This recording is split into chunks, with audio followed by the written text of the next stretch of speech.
इस पर मेरा ही अधिकार होता है। ये थे भगवान शंकर। हम उस दिन शिव जी की झांकी की वजह से पूरा प्रसंग नहीं कर पाए थे, इसलिए उस समय नहीं सुना पाए थे। जिस समय दक्ष प्रजापति ने शंकर जी को यज्ञ में भाग नहीं दिया था, उतना तो हमने सुना दिया था ना, कि उन्होंने शंकर जी को अपमानित करने के लिए और यज्ञ किया, शंकर जी को भाग नहीं दिया और सती जी ने अपना शरीर छोड़ा। हमारा प्रसंग वहीं तक होके रह गया था।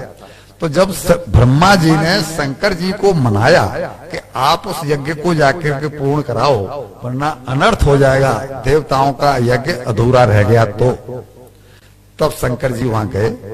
ब्रह्मा जी ने इनको ये आश्वासन दिया कि अब आगे से अगर कोई आपको यज्ञ में भाग नहीं देगा तो न तो वो यज्ञ पूरा होगा, और यज्ञ में बचा हुआ शेष जितना भी, ऐसे माल्य कहते हैं, क्या कहते हैं महाराष्ट्र में, बचा हुआ भाग को क्या कहते हैं? हाँ, सामग्री, उसे महाराष्ट्र में और कहते हैं, वहां लिखा रहता है। तो वो जो सामग्री है वो सब आपकी हुआ करेगी, ऐसा आश्वासन ब्रह्मा जी ने शंकर जी को दिया था वहां पर। तो ये तो उस नाते आए, लेनी थी परीक्षा। सत्य की परीक्षा बड़ी कठिन है, लेकिन जब परीक्षा में पास हो जाता है तो फिर कहने ही क्या। और वही हुआ। तो बेटा, हम और तुम बेकार बहस कर रहे हैं, तुमको वो प्रसंग पता नहीं जो जिस कारण से मैं यहाँ आया हूँ। इन्होंने बताया नहीं कि मैं शंकर हूँ, इन्होंने तो रुद्र रूप में ही दर्शन दिए उनको, एक काले विशाल काय शरीर में। लेकिन तुम एक काम करो बेटा, हम और तुम बहस न करें, तुम जाकर के अपने पिताजी से पूछो, तुम्हारे पिताजी जो कहेंगे वो हमें स्वीकार है। तुम्हारे पिताजी कहते हैं तुम्हारा अधिकार है तो तुम ले जाना, तुम्हारे पिताजी कहेंगे हमारा अधिकार है तो हम ले जाएंगे।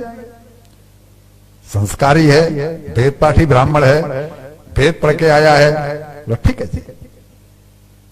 ये गए, बताया, जैसा आपने कहा, मैंने मंत्र बताए, उनको स्वर्ग में रहा, वो चले गए। और जो वहां पर सामग्री रह गई, जब मैंने इकट्ठा किया तो वहां पर एक व्यक्ति आ गया और वो कह रहा है कि इस पर मेरा अधिकार है, यज्ञ से बचे हुए भाग पर अधिकार मेरा होता है, इसलिए इसे तुम नहीं ले जा सकते। तो नवक बोले कि बेटा वो सत्य कह रहे हैं, वो उन्हीं का अधिकार है, और बेटा तुम्हें तुम्हारे संतोष का ऐसा परिणाम मिला है जिसका कोई जवाब नहीं। क्या पिताजी क्या मिला? वो शंकर जी हैं, वो शंकर जी हैं जिनका तुम्हें दर्शन शुरुआत नहीं हो गया है। और जाकर के तुम उनसे माफी मांगो, और माफी मांग करके और तुम वापस आ जाओ, ठीक है ना? ये सब अधिकार बेटा उन्हीं का है।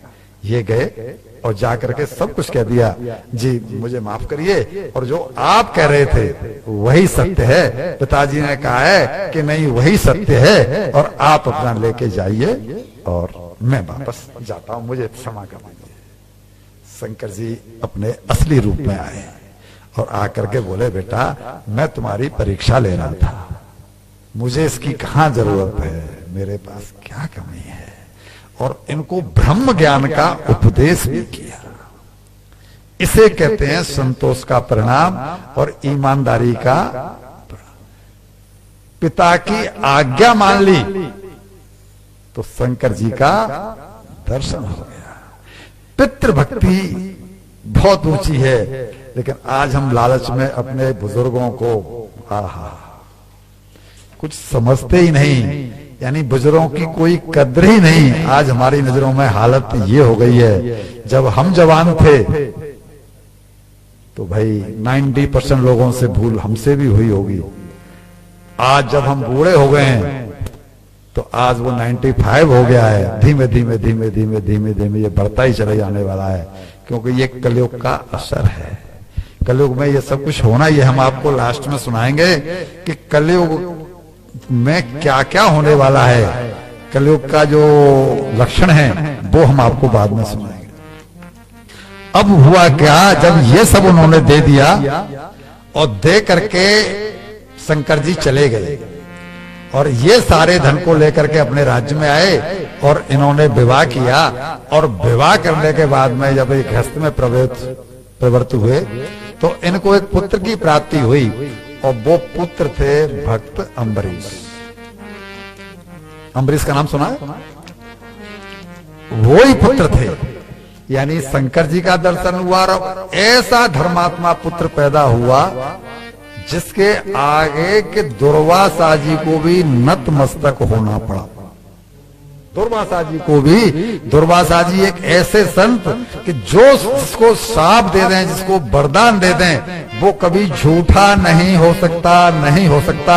लेकिन इनके सामने दुर्वासा जी को भी नतमस्तक होना पड़ा। जैसे ही सुखदेव जी ने ये बात राजा परीक्षित से कही तो परीक्षित फौरन बोल पड़े कि स्वामी जी, मुनि महाराज, ये प्रसंग तो मुझे विस्तार से सुनाइए, ऐसे ही कह करके आगे मत बढ़ जाइए।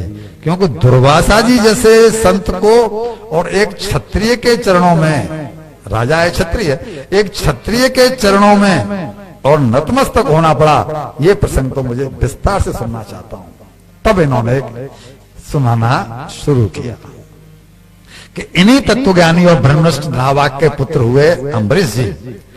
और हुआ यह था कि अम्बरीशो महाभाग सप्त द्वीपवती मही अव्ययाम च श्रेयम लब्ध्वा विभवम चातुलम भुवि।